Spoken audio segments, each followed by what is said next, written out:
Hello નમસ્કાર વિદ્યાર્થી મિત્રો, આપણી આ યુટ્યુબ ચેનલ પર આપ સર્વનું હાર્દિક સ્વાગત છે. મિત્રો, ફેબ્રુઆરી મહિનાની અંદર જે ત્રિમાસિક કસોટી યોજાવાની છે મિત્રો, એનું જ પેપર સોલ્યુશન આપણે આ વિડીયોની અંદર નિહાળવાના છે. તો આ વિડીયોને અંત સુધી જોવાનું ભૂલતા નહીં. ચેનલ ઉપર પ્રથમ વખત આવેલા હો તો ચેનલને સબસ્ક્રાઇબ કરી દેજો અને આ વિડીયોને તમારા અન્ય મિત્રો સુધી અવશ્ય શેર કરજો. તો મિત્રો, ફેબ્રુઆરી મહિનાની અંદર જે ત્રિમાસિક કસોટી યોજાવાની છે અને તેમાંય પ્રશ્ન બેંક આધારિત ધોરણ 7 વિષય સામાજિક વિજ્ઞાનના વિષયના પેપરનું સંપૂર્ણ સોલ્યુશન આજે આપણે વિડીયોની અંદર જોવાના છે.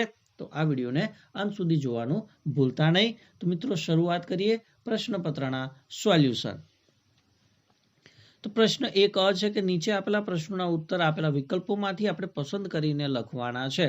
અને એમાં પહેલો પ્રશ્ન છે કે ઈસવીસન 1565માં ગોંડ જાતિની કઈ રાણીને મુઘલ સેનાએ હરાવી ગઢકટંગા પડાવી લીધું હતું? તો એની અંદર જવાબ આવશે રાણી દુર્ગાવતી. બીજો પ્રશ્ન છે કે નરસિંહ મહેતાનું કયું પદ આજે રાષ્ટ્રીય ભજન બની ગયું છે? તો એનો પણ જવાબ આવશે વૈષ્ણવજન તો તેને કહીએ. ત્યારબાદ વિદ્યાર્થી મિત્રો, ગુજરાતી ભાષાનો સાચો ક્રમ કયો છે? તો અહીંયા પહેલું સંસ્કૃત, સંસ્કૃતમાંથી પ્રાકૃત, પ્રાકૃતમાંથી અપભ્રંશ અને ત્યાર પછી ગુજરાતી આવશે. ચોથો પ્રશ્ન છે કે ભાઈ ભૂકંપનું માપન શામાં કરવામાં આવે છે? તો જવાબ આવશે રિક્ટર સ્કેલની અંદર કરવામાં આવે છે, માપવામાં આવે છે. ત્યારબાદ પ્રશ્ન 1b છે કે ભાઈ યોગ્ય શબ્દો વડે નીચેની ખાલી જગ્યા આપણે પૂરવાની છે. એમાં પહેલું છે કે વણઝારાની પોઠના સમૂહને ખાલી જગ્યા કહેતા હતા. તો જવાબ આવશે ટાંડા. બીજો પ્રશ્ન છે કે સમર્થ ગુરુ રામદાસ ખાલી જગ્યાના ગુરુ હતા. તો જવાબ આવશે શિવાજીના. ત્રીજો પ્રશ્ન છે કે રાજા અનંતવર્મને ખાલી જગ્યાનું નિર્માણ કરાવ્યું. તો જવાબ આવશે જગન્નાથ મંદિરનું. ચોથું છે કે આપત્તિને સામાન્ય વ્યવહારમાં લોકો આપદા, હોનારત કે ખાલી જગ્યાના નામે ઓળખે છે. તો જવાબ આવશે પ્રકોપના નામે ઓળખે છે. પાંચમું છે કે ઈસવીસન 2011માં પ્રતિ 1000 પુરુષ સામે સ્ત્રીઓનું પ્રમાણ ખાલી જગ્યા હતું. તો જવાબ આવશે 943.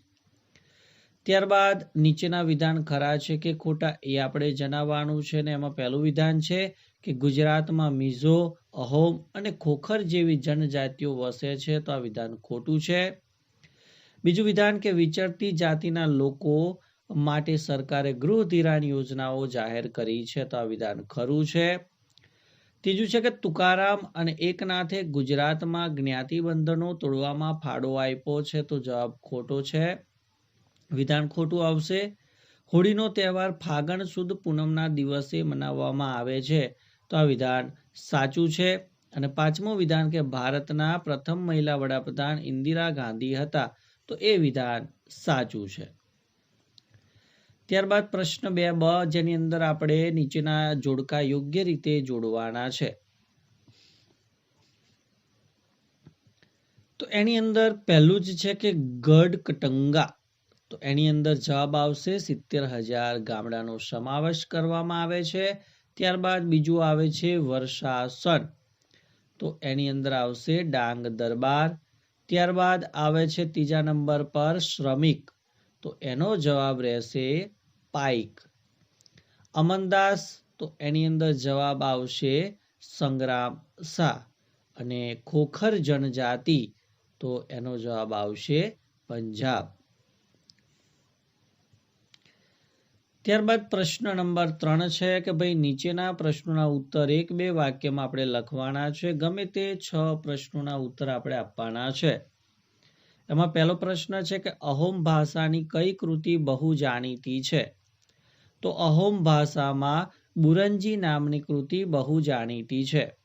બીજો પ્રશ્ન કે દેવી પૂજક જાતિના લોકો ક્યાં જોવા મળે છે? તો દેવી પૂજક જાતિના લોકો રાજ્યના મોટાભાગના વિસ્તારોમાં જોવા મળે છે. પ્રશ્ન 3 છે કે દક્ષિણ ભારતમાં ધાર્મિક આંદોલનોનું નેતૃત્વ કયા સંતોએ લીધું હતું? તો દક્ષિણ ભારતમાં ધાર્મિક આંદોલનોનું નેતૃત્વ અલવાર અને નૈનાર નામના સંતોએ લીધું હતું. એટલે કે આખો સંપ્રદાય હતો. ચોથો પ્રશ્ન છે કે વ્યાકરણ અને કાવ્યશાસ્ત્ર પર મણિપ્રવાલમ શૈલીમાં લખાયેલ ગ્રંથનું નામ શું હતું? તો વ્યાકરણ અને કાવ્યશાસ્ત્ર પર મણિ પ્રવાલમ શૈલીમાં લખાયેલ ગ્રંથનું નામ લીલાતિલકમ હતું. 5મો પ્રશ્ન છે કે ટ્રાફિક સંકેતો કેટલા પ્રકારના છે અને કયા કયા? તો ટ્રાફિક સંકેતો 3 પ્રકારના છે. પહેલું ફરજિયાત સંકેત, બીજું સાવધાની દર્શક સંકેત અને ત્રીજું આવશે માહિતી દર્શક સંકેત. 6થો પ્રશ્ન છે કે ભારતમાં સૌપ્રથમ વસ્તી ગણતરી ક્યારે કરવામાં આવી હતી?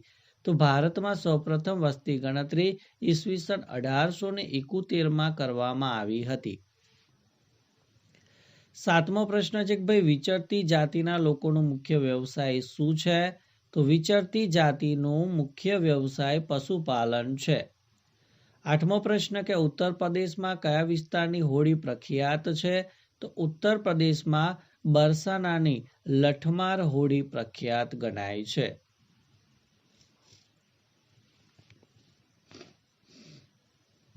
પ્રશ્ન 4 કે નીચેના પ્રશ્નોના ટૂંકમાં ઉત્તર લખવાના છે. ગમે તે 3 પ્રશ્નોનો આપણે જવાબ આપવાનો છે. એમાં પહેલો પ્રશ્ન છે કે અહોમ સમાજ સુસંસ્કૃત સમાજ હતો, આવું શાના આધારે કહી શકાય છે? તો અહોમ સમાજ કવિઓ અને વિદ્વાનોને જમીનનું દાન આપતો હતો. સમાજમાં નાટ્ય પ્રવૃત્તિને પ્રોત્સાહન આપવામાં આવતું હતું. એ સમયે સંસ્કૃતની મહત્વની સાહિત્યિક રચનાઓનો અહોમ ભાષામાં અનુવાદ કરવામાં આવ્યો હતો. બુરંજી નામની ઐતિહાસિક કૃતિને પહેલા અહોમ ભાષામાં અને પછી આસમી ભાષામાં લખવામાં આવી હતી. ઉપર્યુક્ત બાબતોના આધારે કહી શકાય કે અહોમ એ સમાજ સુસંસ્કૃત સમાજ હતો. ત્યારબાદ પ્રશ્ન નંબર 2 છે કે નરસિંહ મહેતાનો પરિચય આપો. તો નરસિંહ મહેતાનો જન્મ ઈસવીસન 1412માં ભાવનગર પાસે આવેલા તળાજા ગામમાં થયો હતો. પાછળથી તે જૂનાગઢમાં આવીને વસ્યા હતા. ગુજરાતમાં પ્રજાને ભક્તિરસથી તરબોળ કરવામાં નરસિંહ મહેતાનો ફાળો બહુમૂલ્ય છે. તે ગુજરાતી ભાષાના આદિકવિ છે. નરસિંહ મહેતાના પ્રભાતિયા તરીકે જાણીતા બનેલા જ્ઞાન અને ભક્તિપૂર્ણ પદોએ જન સમાજ પર ઊંડી અસર કરી છે. તેમનું વૈષ્ણવજન તો તેને કહીએ એ ભજન ખૂબ જ લોકપ્રિય બન્યું છે. તે સંસારી હતા છતાં સંસારના રંગોથી પર હતા. તેમણે છૂતાછૂત અને જ્ઞાતિભેદનો વિરોધ કર્યો હતો. તે સૌના ઘેર ભજન કરવા જતા. હરિનું ભજન કરનાર તેમને મન હરિનો જન હતો. તેમણે કહ્યું છે કે પક્ષાપક્ષીમાં નહીં, પરમેશ્વર સમદ્રષ્ટિને સર્વ સમાન. નરસિંહ મહેતાએ કૃષ્ણ ભક્તિનો મહિમા ગાતા કહ્યું છે કે શ્રી કૃષ્ણની ભક્તિના સહારે મનુષ્ય ગમે તેવી આપત્તિઓ પાર કરી શકે છે. નરસિંહ મહેતાનું જીવન આનું ઉત્તમ ઉદાહરણ ગણાય છે. ત્યારબાદ પ્રશ્ન 3 છે કે નાગર શૈલીમાં નિર્માણ પામેલ મંદિરોની યાદી બનાવો. તો ઈસુની 5મી સદી પછી ભારતમાં ઉત્તર ભાગ એટલે કે હિમાલયથી છેક વિંધ્ય પર્વતમાળા સુધી વિકસેલી મંદિરની સ્થાપત્ય શૈલીને નાગર શૈલી કહેવામાં આવે છે. નાગર શૈલીના મંદિરો સામાન્ય રીતે પંચાયતન શૈલીના અને ઈંડાકાર શિખરવાળા બનાવવામાં આવતા હતા. આ શૈલીના મુખ્ય મંદિરોમાં ઓડિશા રાજ્યમાં આવેલું પુરીનું જગન્નાથ મંદિર અને કોણાર્કનું સૂર્ય મંદિર અને ખજુરાહોનું મહાદેવ મંદિર વગેરેનો સમાવેશ કરવામાં આવે છે. ચોથો પ્રશ્ન છે કે વર્તમાન સમયમાં આપત્તિ વ્યવસ્થાપનની જરૂરિયાત શા માટે ઊભી થઈ છે? તો વર્તમાન સમયમાં વસ્તીમાં પણ ખૂબ જ વધારો થયો. વિજ્ઞાનના ઉપયોગથી ઘણી મોટી બિલ્ડિંગો, પુલો, ડેમ વગેરેનો વિકાસ થયો છે. પરિણામે ભૂકંપ કે અન્ય કુદરતી આપત્તિ વખતે નુકસાન પણ વધુ થાય છે. આથી વર્તમાન સમયમાં આપત્તિ વ્યવસ્થાપનની જરૂરિયાત ઊભી થઈ છે. ત્યારબાદ 5મો પ્રશ્ન છે કે ભાઈ મુખ્યમંત્રી અમૃતમ યોજનાની માહિતી આપો. તો મુખ્યમંત્રી અમૃતમ યોજનાનું આયોજન અને સંચાલન રાજ્ય સરકાર કરે છે. તે સરકારી સ્વાસ્થ્ય સેવા છે. આ યોજનામાં ગુજરાત રાજ્યના તમામ જિલ્લાઓના ગ્રામ્ય અને શહેરી વિસ્તારના ગરીબી રેખા હેઠળ જીવતા કુટુંબોને તેમજ વાર્ષિક આવક 4 લાખ કે તેથી ઓછી આવક ધરાવતા કુટુંબોને આવરી લેવામાં આવ્યા છે.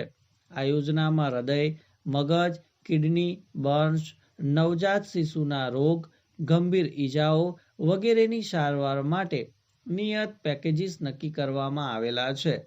આ યોજના સાથે જોડી દેવામાં આવેલી હોસ્પિટલોમાં દર્દીને સંપૂર્ણ સારવાર પણ આપવામાં આવે છે. ત્યારબાદ વિદ્યાર્થી મિત્રો આપણે વાત કરીશું પ્રશ્ન 5 કે નીચેના પ્રશ્નોના મુદ્દાસર ઉત્તર લખવાના છે. ગમે તે બેનો આપણે જવાબ લખવાનો છે. એમાં પહેલો પ્રશ્ન છે કે સરકાર દ્વારા વિચરતી અને વિમુક્ત જાતિઓના વિકાસ અને ઉત્થાન માટે કરેલા પ્રયત્નો જણાવવાના છે. તો મિત્રો એનો જે જવાબ છે એ જવાબ તમે અહીંયા જોઈ શકો છો.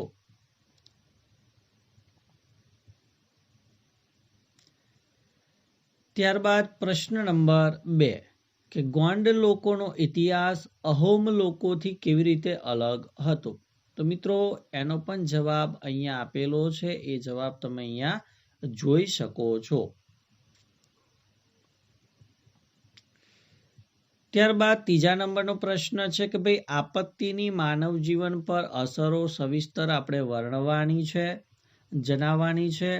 તો એનો પણ જવાબ વિદ્યાર્થી મિત્રો તમે અહીંયા જોઈ શકો છો કે ભાઈ માનવ જીવન પર આપત્તિની કઈ કઈ અસરો થાય છે, શું અસર થાય છે, એ પણ માહિતી અહીંયા તમને આપેલી છે, એ પણ તમે અહીંયા જોઈ શકો છો. તો મિત્રો આ વિડીયો તમને ચોક્કસથી ગમ્યો હશે તો વિડીયોને લાઈક કરી દેજો. આ વિડીયોની લિંકને તમારા અન્ય મિત્રો સુધી અવશ્ય શેર કરજો. ચેનલ ઉપર જો પ્રથમ વખત આવેલા હો તો ચેનલને જરૂરથી સબસ્ક્રાઇબ કરી બાજુમાં આપેલ બેલને પ્રેસ કરી દેજો, જેથી ત્રિમાસિક પરીક્ષાના પેપર સોલ્યુશન મૂકવામાં આવે તો એની નોટિફિકેશન સૌપ્રથમ તમારા સુધી પહોંચતી રહે. Thank you.